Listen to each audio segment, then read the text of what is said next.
कहानी की शुरुआत में हम जैक नाम के एक कैदी को देखते हैं जो पिछले 10 सालों से जेल में है, क्योंकि आज से 10 साल पहले जैक ने एक लड़के को जान से मार दिया था, जिस वजह से जैक को 10 साल की सजा हुई। लेकिन आज जैक की 10 साल की सजा पूरी हो चुकी है और फिर जेल में अपनी सजा काटने के बाद हम जैक को ट्रेन में देखते हैं और वो ट्रेन से अपने गाँव की तरफ जा रहा होता है। अब जैक पूरी तरह से बदल चुका है और वो बिल्कुल एक नॉर्मल इंसान की तरह गाँव वालों से मिलना चाहता है। साथ ही वो खुद को सुधारने के लिए अपने पास एक डायरी भी रखता है जिसमें उसने लिख रखा है कि वो कभी शराब नहीं पिएगा, न वो कभी फाइट करेगा और न ही कभी रोएगा। अब यहाँ जैक कुछ खाना खाता है और खाना खाने के बाद वो डायरी में खाने का काम काट देता है, यानी कि उसने इस काम को कंप्लीट कर दिया है। अब गांव पहुंचने के बाद वो सबसे पहले अपने स्टेप मॉम के रेस्टोरेंट में जाता है, जहां उसकी सौतेली माँ तो मौजूद नहीं होती, लेकिन उसकी स्टेप सिस्टर रेस्टोरेंट में होती है। दरअसल जैक का इस दुनिया में कोई भी परिवार नहीं है और आज से 10 साल पहले इस होटल की मालकिन ने जैक को अपना बेटा बनाकर अडॉप्ट किया। अब यहाँ जैक की स्टेप सिस्टर को जैक कुछ खास पसंद नहीं आता, इसलिए वो जैक से कहती है कि मॉम अभी यहाँ रेस्टोरेंट में मौजूद नहीं है,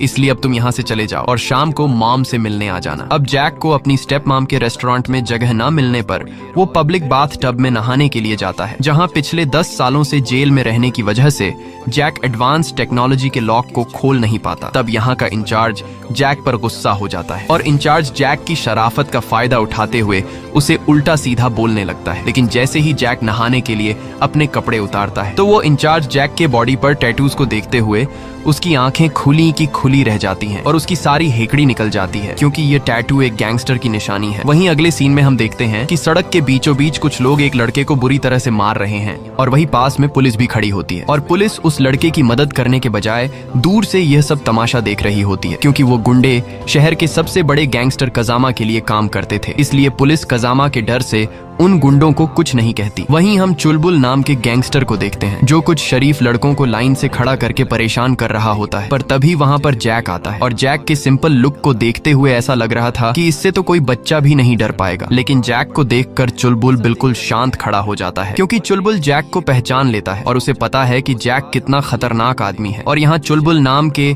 उस गैंगस्टर के जैक को रिस्पेक्ट देते हुए हमें एक बात तो समझ आती है कि जैक अपने समय में कोई हल्का फुल्का गैंगस्टर नहीं था। इसके बाद जैक शहर के एक दूसरे गैंगस्टर के पास जाता है जिसका नाम शिंची है और शिंची जैक का पुराना दोस्त है। यहाँ हमें पता चलता है कि एक टाइम था जब शिंची और चुलबुल दोनों जैक के सामने दुम हिलाते थे। दरअसल ये दोनों जैक के लिए काम करते थे और जैक इन दोनों का बॉस था। लेकिन वक्त इतनी जल्दी बदल गया कि आज शिंची जैक से कहता है कि अगर तुम्हें मदद की जरूरत हो तो मुझे जरूर बताना, मगर जैक अब एक सिंपल जिंदगी जीने के लिए ऐसे लोगों से बिल्कुल भी दूर रहना चाहता है। और यहाँ जैक शिंची को गुड बाय कहकर चला जाता है। लेकिन शिंची जैक के बाहर आने से खुश नहीं था, क्योंकि उसे डर था कि कहीं जैक मुझसे मेरी कुर्सी छीन न ले। इसलिए शिंची जैक पर नजर रखने के लिए अपने कुछ आदमी लगा देता है, क्योंकि शिंची को अभी भी यकीन नहीं हो रहा था कि इस शहर पर राज करने वाला यह आदमी आज इतना कैसे बदल गया है। अब जैसे ही शाम होती है तो जैक अपने स्टेप मॉम के रेस्टोरेंट पर जाता है, जहां उसकी स्टेप सिस्टर जैक को देखकर अपनी माँ को आवाज देती है और जैक की स्टेप मॉम जैक को देखकर बहुत खुश हो जाती है और दौड़ते हुए आकर जैक को गले लगाती है। इसके बाद ये तीनों खाने के टेबल पर बैठते हैं और यहाँ रेस्टोरेंट की मालकिन जैक को अपने हाथों से खाना खिलाती है। अब वैसे तो जैक उसका अपना सगा बेटा नहीं था, लेकिन वो जैक को अपने सगे बेटे से भी ज्यादा प्यार करती है। लेकिन जैक की स्टेप सिस्टर को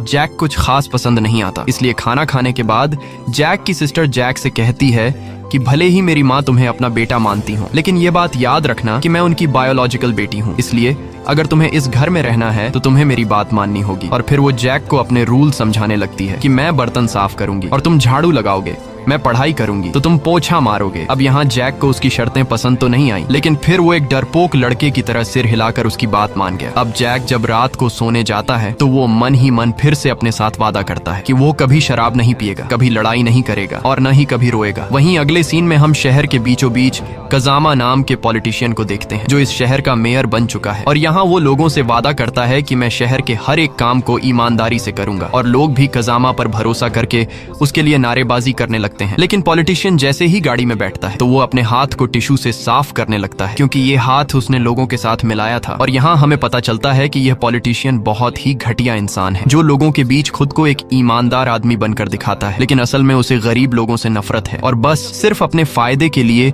लोगों के बीच नाटक करके उनका विश्वास जीत लेता है। और साथ ही हमें यह भी पता चलता है कि यह पॉलिटिशियन मेयर होने के साथ साथ शहर में एक गैंग भी चलाता है और शिंची और चुलबुल इस पॉलिटिशियन के लिए काम करते जाते हैं। अगले दिन जैक अपने बॉडी से टैटू रिमूव करने के लिए डॉक्टर के पास जाता है, लेकिन यहाँ डॉक्टर जैक की बॉडी पर इतने बड़े टैटूज को देखते हुए कहता है कि इन सब टैटूज को रिमूव करने के लिए हमें तुम्हारा लेजर ट्रीटमेंट करना पड़ेगा, जिसमें तुम्हारा बहुत पैसा खर्च होगा। इसलिए डॉक्टर जैक को मशवरा देता है कि तुम इन टैटू को अपने बॉडी से ना हटाओ तो ही अच्छा है, क्योंकि यह टैटू हटाने के बाद तुम्हारी बॉडी पर निशान बन जाएंगे, जिससे तुम्हारी बॉडी और भी बुरी नजर आएगी। अब यहाँ जैक डॉक्टर की बात को मानते हुए अपनी बॉडी से टैटूज को नहीं हटाता। अगले सीन में हम जैक की मदर को देखते हैं, जो सीधा पॉलिटिशियन के ऑफिस में जाती है। दरअसल पॉलिटिशियन जैक की मॉम का रेस्टोरेंट खरीदने के चक्कर में है और रेस्टोरेंट की जगह पर एक मॉल बनाना चाहता है, और रेस्टोरेंट के आसपास जितनी भी दुकानें हैं उन सभी दुकानों के ओनर्स ने पॉलिटिशियन को अपनी जगह बेच दी है। अब बस सिर्फ जैक की मॉम का रेस्टोरेंट बचा है, लेकिन यहाँ जैक की मॉम पॉलिटिशियन को साफ साफ इनकार कर देती है कि मैं किसी भी कीमत पर अपना रेस्टोरेंट नहीं बेचूंगी। ये सुनकर पॉलिटिशियन गुस्सा हो जाता है और वो जैक की माँ के रेस्टोरेंट को किसी भी तरह से हासिल करना चाहता है, क्योंकि पॉलिटिशियन ने बाकी लोगों से जो जमीन खरीदी है उसके बिल्कुल बीच में जैक की मॉम का रेस्टोरेंट है। इसलिए जब तक पॉलिटिशियन जैक की मॉम का रेस्टोरेंट खरीद नहीं पाता तब तक वो शॉपिंग मॉल नहीं बना सकता। इसलिए पॉलिटिशियन जैक की मॉम को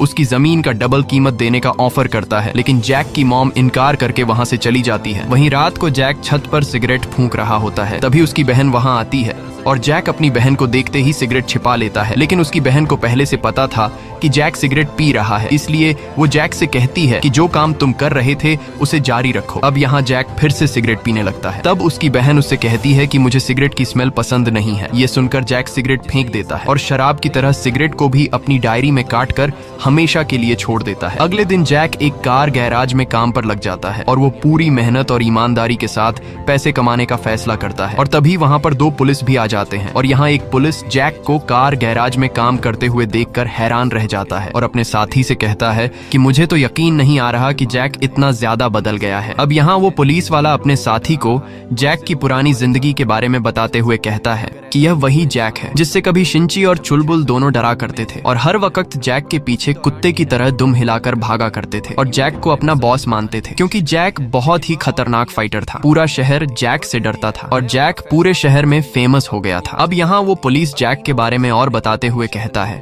कि वैसे तो जैक एक बहुत ही अच्छा फाइटर था, लेकिन जब वो शराब पी लेता था तब वो और ज्यादा खूंखार हो जाता और फिर जो कोई भी उसके सामने आता तो जैक उसे बुरी तरह से पीट देता। एक बार जब जैक शराब के नशे में था तब उस पर 6 लोगों ने मिलकर हमला किया और वो 6 लोग पॉलिटिशियन कजामा ने जैक को मारने के लिए भेजे थे, लेकिन जैक अकेले ही एक एक करके उन सभी लोगों को बुरी तरह से पीटने लगा। और इस दौरान जैक के दोनों साथी चुलबुल और शिंची जैक की मदद करने के बजाय साइड पर खड़े होकर यह सब देख रहे थे। और फाइट के दौरान जैक ने एक लड़के को तो इतने बुरे तरीके से मारा कि उसकी जान ही चली गई और फिर उस लड़के की मौत के जुर्म में जैक को 10 साल की सजा हुई। और जैक के जेल जाने के बाद चुलबुल और शिंची जैक के बने बनाए बिजनेस का फायदा उठाकर शहर पर हुकूमत करने लगे, लेकिन इस खेल का मास्टरमाइंड पॉलिटिशियन कजामा था। और फिर पॉलिटिशियन ने चुलबुल और शिंची को उसके गैंग में शामिल होने की ऑफर दी। अब चुलबुल और शिंची जैक की तरह बहादुर नहीं थे कि यह दोनों पॉलिटिशियन से लड़ पाते, इसलिए यह दोनों पॉलिटिशियन के लिए काम करने लगे और तब से यह दोनों पॉलिटिशियन के पालतू बने हुए हैं। वहीं हम जैक की बहन को क्लासरूम में देखते हैं, जहां मैथ के सब्जेक्ट के दौरान जैक की बहन को चक्कर आने लगते हैं, क्योंकि वो मैथ में बहुत ही ज्यादा कमजोर थी। और क्लास की छुट्टी होने के बाद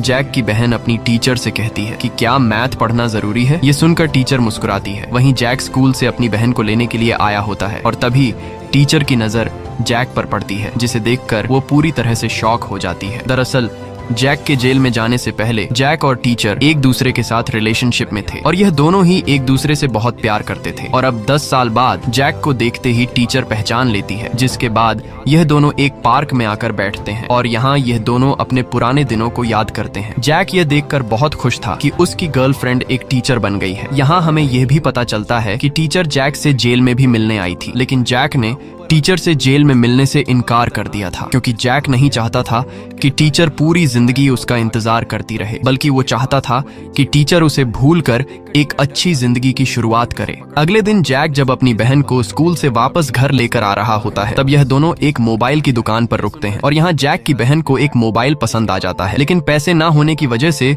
वो मोबाइल को खरीद नहीं सकती थी। तभी वहाँ जैक की बहन का लवर पास में से गुजरते हुए इन दोनों को देख लेता है और इन दोनों को एक साथ देखकर देखकर वो काफी गुस्सा हो जाता है। अब जब ये दोनों पास के स्टॉल से कुछ खा रहे होते हैं तभी लवर भैया आकर जैक को लात मारकर नीचे गिरा देता है। दरअसल ये लड़का जैक की बहन को पसंद करता है, लेकिन जैक की बहन को इस लड़के में कुछ खास इंटरेस्ट नहीं है और यहाँ लवर भैया इसलिए गुस्सा होते हैं क्योंकि पिछले कई दिनों से वो जैक और उसकी बहन को एक साथ देख रहा है। उसे यह नहीं पता कि यह दोनों भाई बहन हैं, बल्कि उसे लग रहा है कि इन दोनों का चक्कर चल रहा है। इसलिए अब यहाँ लवर भैया पहले तो खुद जैक को पीटता है और जब लवर भैया थक जाता है तो वो अपने आदमियों से जैक को पिटवाता है, लेकिन जैक उन्हें कुछ नहीं कहता और चुपचाप मार खाता रहता है क्योंकि उसने न लड़ने की कसम खाई है। पर तभी मार खाते दौरान जैक की शर्ट फट जाती है और जैक की बॉडी के सारे टैटूज नजर आने लगते हैं। ये देखकर सभी लोग डर के मारे रुक जाते हैं और लवर भैया के भी गले में सांस अटक जाती है कि साला ये तो गलत आदमी से पंगा ले लिया। अब यहाँ जैक बिना इन लोगों को कुछ कहे चुपचाप अपनी बहन को लेकर घर की तरफ जाने लगता है और घर आकर उसकी बहन जख्मों पर लगाने के लिए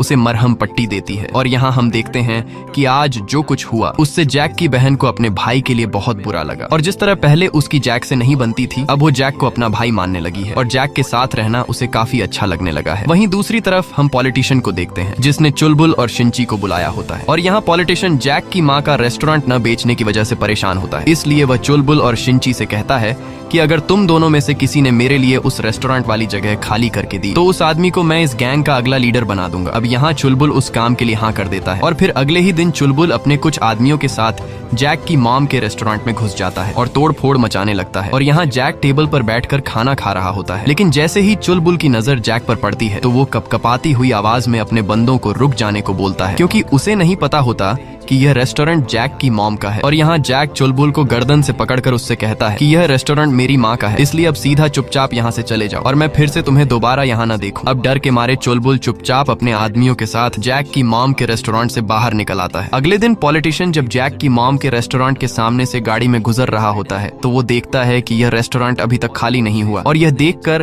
पॉलिटिशियन को बहुत गुस्सा आ जाता है और तब यहाँ पॉलिटिशियन का ड्राइवर पॉलिटिशियन को बताता है कि जैक जेल से बाहर आ चुका है और यह रेस्टोरेंट जैक की माँ का है। ये सुनकर पॉलिटिशियन घबरा जाता है क्योंकि उसे अभी तक पता नहीं था कि जैक इस वक्त आजाद घूम रहा है। वहीं जैक को कार गैराज में काम करते हुए अपनी पहली सैलरी मिल जाती है और वो अपनी पहली सैलरी से अपनी माँ के लिए जूते खरीदता है और जैक की मॉम उन जूतों को देखकर काफी खुश हो जाती है और पहली बार अपने बेटे का दिया हुआ गिफ्ट देखकर वो इमोशनल हो जाती है। तब यहाँ जैक की सिस्टर जैक से इशारों में कहती है कि अबे पागल, माँ इमोशनल हो गई है इसलिए जल्दी से माँ को गले लगो। अब यहाँ जैक हिम्मत करके माँ को गले लगता है और माँ भी खुशी से जैक को गले लगा लेती है, लेकिन यहाँ जैक की बहन खुश नहीं थी क्योंकि जैक अपनी बहन के लिए कोई गिफ्ट नहीं लेकर आया था। इसलिए जैक की बहन नाराज होकर छत पर चली जाती है। तब यहाँ जैक पीछे से आता है और हमें पता चलता है कि जैक अपनी बहन के लिए भी गिफ्ट लाया है और वो गिफ्ट कुछ और नहीं बल्कि कुछ दिन पहले जैक की बहन को पसंद आया हुआ मोबाइल होता है। यह देखकर जैक की बहन खुश तो हो जाती है, लेकिन वो इतने महंगे गिफ्ट को लेने से इनकार कर देती है और साथ ही जैक पर रोब जताते हुए कहती है कि तुम गिफ्ट देकर मेरी माँ को तो खरीद सकते हो लेकिन मुझे नहीं। अब जब वह नखरे दिखाने लगी तो जैक कहता है कि ठीक है, अगर तुम यह गिफ्ट नहीं लेना चाहती हो तो मैं इसे अपने पास रख लेता हूँ। यह कहकर जैक नीचे चला जाता है, लेकिन तभी उसकी सिस्टर उसके लिए चाय लेकर आती है और जैक अपनी बहन के चेहरे को देखकर समझ जाता है कि ये लड़की किस चीज के बदले चाय लेकर आई है और फिर जैक उसे वो मोबाइल दे देता है, जिसे पाकर जैक की सिस्टर काफी खुश होती है और अपनी फोटोज लेने लगती है। अगले दिन वो जब जैक की फोटो ले रही होती है तभी उसकी नजर जैक की जेब में पड़ी डायरी पर पड़ती है, जिसे देखते ही वो जैक से छीन लेती है और यहाँ वो डायरी में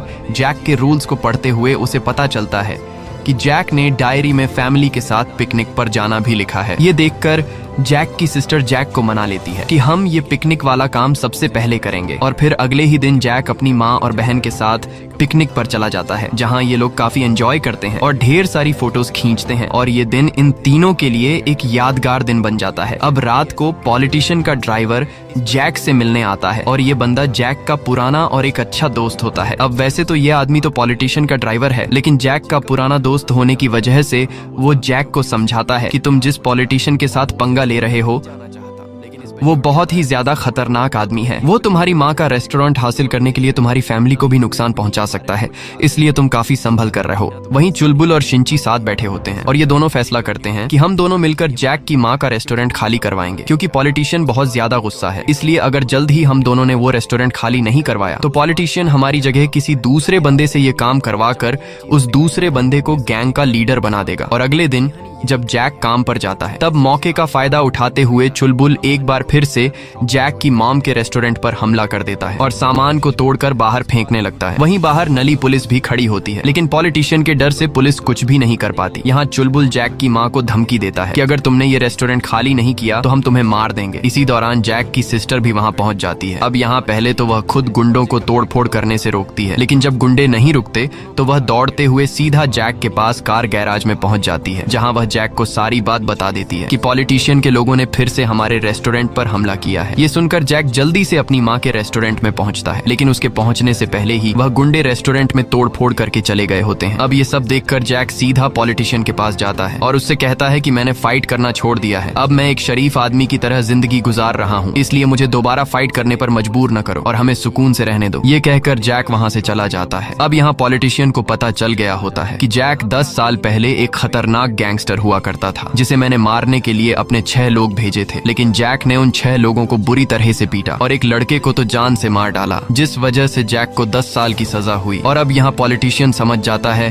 कि जब तक मैं जैक को रास्ते से हटा नहीं देता तब तक मैं रेस्टोरेंट को हासिल नहीं कर सकता। इसलिए पॉलिटिशियन अपने कुछ गुंडों को कॉल करके जैक को फिर से जेल में डालने का प्लान बनाता है, और अगर एक बार जैक जेल में चला गया तो उसका काम आसान हो जाएगा। और अगले दिन जब जैक कार गैराज में काम कर रहा होता है, तभी उसके पास पॉलिटिशियन के भेजे हुए गुंडे गाड़ी में आ जाते हैं और यहाँ वो गुंडे जैक से कहते हैं कि हमें अपनी गाड़ी में एक जहाज की तरह विंग्स लगवाने हैं। ये सुनकर जैक मुस्कुराता है। दरअसल ये गुंडे प्लान के मुताबिक जैक से लड़कर उसे झगड़ा करने के जुर्म में जेल में डालना चाहते थे, जिसके लिए उन्होंने पहले से पुलिस की गाड़ी कुछ दूरी पर खड़ी कर रखी थी। और यहाँ ये लोग जैक पर हमला कर देते हैं और उसे बुरी तरह से पीटने लगते हैं। और यहाँ गुंडे जैक को बार बार उकसाने लगते हैं ताकि वो इन पर हाथ उठाए, और फिर पुलिस आकर जैक को मारपीट के इल्जाम में जेल ले जाए। लेकिन जैक उन लोगों पर पलटवार नहीं करता और चुपचाप मार खाता है। वहीं पुलिस की गाड़ी के पास खड़े 2 गुंडे पुलिस से कहते हैं कि जाओ और जैक को पकड़कर जेल में डाल दो। लेकिन यहाँ पुलिस भी गुंडे से कहती है कि हम सिर्फ पीटने के लिए जैक को जेल में नहीं डाल सकते, अगर जैक तुम में से किसी पर हाथ उठाए तब जाकर हम जैक को पकड़ लेंगे। और इस तरह से जैक को जेल में डालने की इनकी प्लानिंग फ्लॉप हो जाती है। अब रात को जैक जब अपनी माँ के साथ रेस्टोरेंट में होता है, तभी वो लड़का जो जैक की बहन को पसंद करता था वो रेस्टोरेंट के अंदर आता है, और वो लवर भैया जान गया था कि जैक कौन है, इसलिए वो जैक की माँ को बुरा भला कहते हुए बताता है कि आखिर तुम कैसी औरत हो, जिस लड़के ने तुम्हारे बेटे को मार दिया आज तुमने उसे अपना बेटा बना लिया, पता नहीं आखिर तुमने अपने बेटे के हत्यारे को कैसे अपना बेटा मान लिया है। ये सुनकर जैक उस लड़के को गले से पकड़ लेता है, लेकिन अब देर हो चुकी थी क्योंकि यह बात जैक की स्टेप सिस्टर ने सुन ली थी। दरअसल 10 साल पहले जैक ने जिस लड़के को मारा था वो लड़का इस रेस्टोरेंट की मालकिन का बेटा था, और उस लड़के को मारने के जुर्म में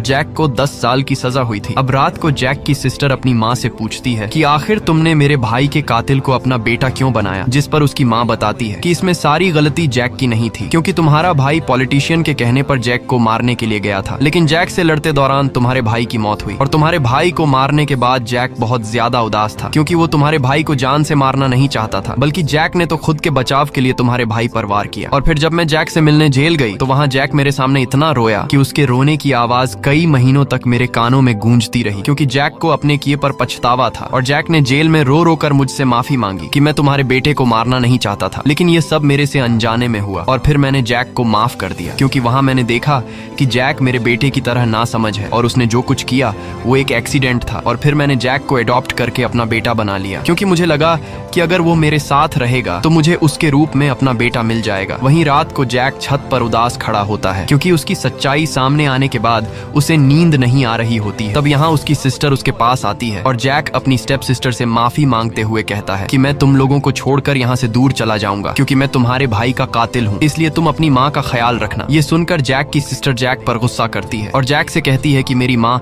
तुमसे खुद के बेटे से ज्यादा प्यार करती है और तुम हमें छोड़कर जा रहे हो। अगर तुम चले गए तो हम बिल्कुल अकेले रह जाएंगे, और मेरी माँ जो पहले ही अपने बेटे के जाने का दर्द झेल चुकी है और तुम्हारे जाने के बाद वह पूरी तरह से टूट जाएगी। इसके बाद वो बताती है कि जब मैं छोटी थी तब मेरा भाई मेरी माँ को पैसों के लिए बहुत मारता था, और जिस दिन तुमने मेरे भाई को मारा उस दिन मैं बहुत ज्यादा खुश थी, क्योंकि मैं समझ गई थी कि अब मेरी माँ को मारने वाला कोई भी नहीं है। और यहाँ हमें पता चलता है कि इस लड़की का सगा भाई बहुत ही खराब इंसान था। वह पैसों के लिए अपनी माँ को मारता था और वो क्राइम और नशे की दुनिया में पूरी तरह से डूब गया था। और यहाँ जैक की स्टेप सिस्टर जैक से कहती है कि उस दिन तुमने खुद खुद को बचाने के लिए मेरे भाई को मारा। अगर तुम मेरे भाई को नहीं मारते तो वो तुम्हें मार देता, इसलिए इसमें तुम्हारी कोई गलती नहीं। अब अपनी बहन की इतनी प्यारी बातें सुनकर जैक घर को छोड़ने का फैसला कैंसिल कर देता है। वहीं अगले दिन जैक की माम कुछ सबूत लेकर पॉलिटिशियन के पास जाती है और उससे कहती है कि मुझे पता है कि तुमने ही 10 साल पहले मेरे अपने सगे बेटे को जैक को मारने के लिए भेजा था, लेकिन उसमें मेरा बेटा मारा गया। दरअसल 10 साल पहले पॉलिटिशियन ने जैक और रेस्टोरेंट की मालकिन के सगे बेटे को आमने सामने लाने का प्लान बनाया था, क्योंकि पॉलिटिशियन जैक की कुर्सी को छीनना चाहता था और पॉलिटिशियन को पता था कि अगर इन दोनों लड़कों में से कोई एक भी मारा जाए तो इसमें मेरा फायदा है, क्योंकि अगर फाइट में रेस्टोरेंट की मालकिन का सगा बेटा मारा जाता तो पुलिस जैक को पकड़कर मर्डर के केस में जेल में डाल देती, और अगर जैक मारा जाता तो पॉलिटिशियन का रास्ता वैसे ही साफ हो जाता। इसीलिए दोनों ही हालात में फायदा पॉलिटिशियन को मिलने वाला था। अब यहाँ रेस्टोरेंट की मालकिन पॉलिटिशियन को अपने मरे हुए सगे बेटे की डायरी दिखाते हुए कहती है कि इस डायरी में तुम्हारे सारे काले धंधे के सबूत हैं जो तुम मेरे सगे बेटे से करवाते थे, इसलिए अगर तुम मेरी फैमिली से दूर नहीं रहोगे तो मैं ये सारे सबूत पुलिस को दे दूंगी और फिर तुम्हारा पॉलिटिकल करियर बर्बाद होकर तुम जेल चले जाओगे। साथ ही वो पॉलिटिशियन से कहती है कि जैक ने मेरी वजह से फाइट ना करने की कसम खाई है और अगर मैंने उसे कसम तोड़ने के लिए कहा तो वो तुम्हारे साथ साथ तुम्हारी पूरी गैंग को खत्म कर देगा, इसलिए तुम्हारी भलाई इसमें है कि हमें परेशान मत करो। ये कहकर जैक की मॉम चली जाती है। अब यहाँ पॉलिटिशियन जैक की मॉम की धमकी से काफी गुस्सा हो जाता है और वो समझ जाता है कि ये लोग इतनी आसानी से मानने वाले नहीं है। इसलिए अगले दिन जब जैक की सिस्टर स्कूल से वापस घर आ रही होती है तभी लवर भैया, जो अब पॉलिटिशियन के गैंग में शामिल हो चुका है, वो एक ईंट से जैक की बहन का सिर फोड़ देता है, जिससे जैक की बहन बेहोश होकर नीचे गिर जाती है। इसके बाद जैक की बहन को हॉस्पिटल में एडमिट कर दिया जाता है, जहां उसकी हालत काफी ज्यादा खराब होती है। अब यहाँ रेस्टोरेंट की मालकिन समझ जाती है कि पॉलिटिशियन किसी भी हाल में ये रेस्टोरेंट हमसे छीनना चाहता है और अगर हमने रेस्टोरेंट को बेचने से इनकार किया तो पॉलिटिशियन हमें और भी नुकसान पहुंचा सकता है। इसलिए अब रेस्टोरेंट की मालकिन और जैक पॉलिटिशियन पर रेस्टोरेंट बेचने का फैसला कर लेते हैं, जिसके बाद जैक सीधा पॉलिटिशियन के पास जाता है और उससे कहता है कि हम रेस्टोरेंट को बेचने के लिए तैयार हैं। लेकिन पॉलिटिशियन बहुत ही घटिया इंसान था, वो अब फ्री में इनसे रेस्टोरेंट हासिल करना चाहता था। इसलिए पॉलिटिशियन यहाँ तो जैक से कह देता है कि ठीक है, अब से मैं तुम्हारी फैमिली को परेशान नहीं करूंगा। लेकिन जब जैक अपनी बहन को हॉस्पिटल में देखने के लिए जाता है तब मौके का फायदा उठाते हुए पॉलिटिशियन के लोग जैक की माँ के रेस्टोरेंट में पहुंच जाते हैं, जहाँ जैक की माँ इस रेस्टोरेंट को छोड़ने के लिए अपना सामान पैक कर रही होती है। तभी पीछे से शिंची आकर जैक की माँ के मुंह पर हाथ रख देता है और उसका गला दबाकर बड़ी बेरहमी से जैक की माँ को मार डालता है। अब जैक की माँ को मारने के बाद ये लोग रेस्टोरेंट के कागजों पर जैक की माँ का अंगूठा लगवा लेते हैं और फिर ये लोग जैक की माँ को छत से लटका देते हैं ताकि लोगों को लगे कि जैक की माँ ने खुद ही अपनी जान ले ली है। अब जैक जब अपने घर आता है तो वो अपनी माँ को लटका हुआ देखकर उसके पैरों तले जमीन घिसक जाती है और वो अपनी माँ की डेड बॉडी पर जोर जोर से रोने लगता है। अब माँ के मर जाने के बाद जैक पूरी तरह से टूट जाता है और यहाँ जैक अपनी माँ के जूतों को देखकर बहुत ज्यादा इमोशनल हो जाता है, क्योंकि जैक की माँ ने कहा था कि इन नए जूतों को मैं किसी खास दिन पर पहनूंगी, पर वो खास दिन कभी नहीं आया। अब यहाँ जैक को लग रहा था कि मेरी माँ ने खुद ही अपनी जान ली है, लेकिन तभी जैक अपनी माँ के जूतों के पास शिंची के कान की बाली देख लेता है, जिसे देखकर जैक समझ जाता है कि मेरी माँ को पॉलिटिशियन के कहने पर शिंची ने मारा है। और अब जैक गुस्से से पागल हो जाता है, क्योंकि जिस औरत ने उसे क्राइम की दुनिया से रोककर एक अच्छा इंसान बनाया, वो औरत उन जालिमों के हाथों बेरहमी से मारी गई। और अब माँ के जाने के बाद जैक अपने सभी रूल्स तोड़ देता है और वो सबसे पहले ढेर सारी शराब पीता है, जिसके बाद वो सीधा पॉलिटिशियन के अड्डे पर पहुंचता है, जहां सभी लोग मिलकर पार्टी कर रहे होते हैं। लेकिन जैक को देखते ही सभी लोग एकदम रुक जाते हैं और यहाँ जैक कहता है कि मैं पिछले 10 सालों से खुद को बुरे कामों से रोक रहा हूँ। मैंने कसम खाई थी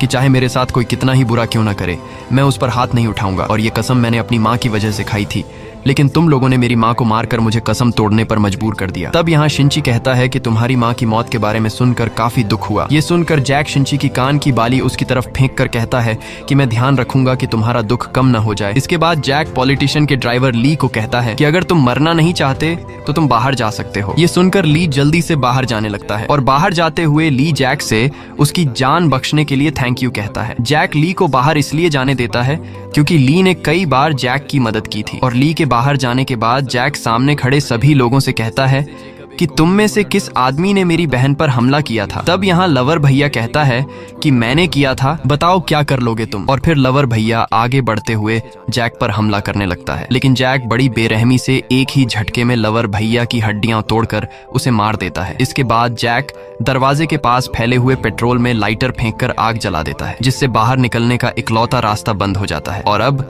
यहाँ से बाहर कोई भी नहीं निकल सकता। और फिर जैक एक एक करके पॉलिटिशियन के कई सारे गुंडों को मार गिराता है। यहाँ जैक इतनी फुर्ती से लड़ रहा होता है कि वो किसी के भी कंट्रोल में नहीं आता और वो पूरी तरह से पागल होकर पॉलिटिशियन के गुंडों पर जानलेवा हमले करने लगता है। अब कई सारे गुंडों को मारने के बाद जैक चुलबुल को पकड़ता है और उसे तब तक गले से दबोच कर रखता है जब तक उसकी जान नहीं चली जाती। चुलबुल को मारने के बाद जैक शिंची को पकड़ता है और जिस तरह शिंची ने जैक की मां को मारा था, यहाँ जैक भी शिंची का गला अपने हाथों से दबाकर उसे मार देता है। और अब बचा था जैक की मां का असली कातिल पॉलिटिशियन। और यहाँ पॉलिटिशियन जैक का ये खूनखार रूप देखकर भागने लगता है, लेकिन जैक उसका पीछा नहीं छोड़ता। और फिर जैक पॉलिटिशियन को पकड़कर एक लोहे के रोड से उसके सिर पर कई वार करके पॉलिटिशियन को मार देता है। अब पॉलिटिशियन को मारने के बाद जैक उसी क्लब में बैठ जाता है और अपनी माँ को याद करके रोने लगता है, क्योंकि इन लोगों ने उसे फिर से वही इंसान बना दिया जो न बनने की उसने कसम खाई थी। इसी के साथ यह कहानी खत्म हो जाती है। अगर आपको यह वीडियो अच्छी लगी हो तो हमारे चैनल को सब्सक्राइब और वीडियो को लाइक जरूर कीजिएगा।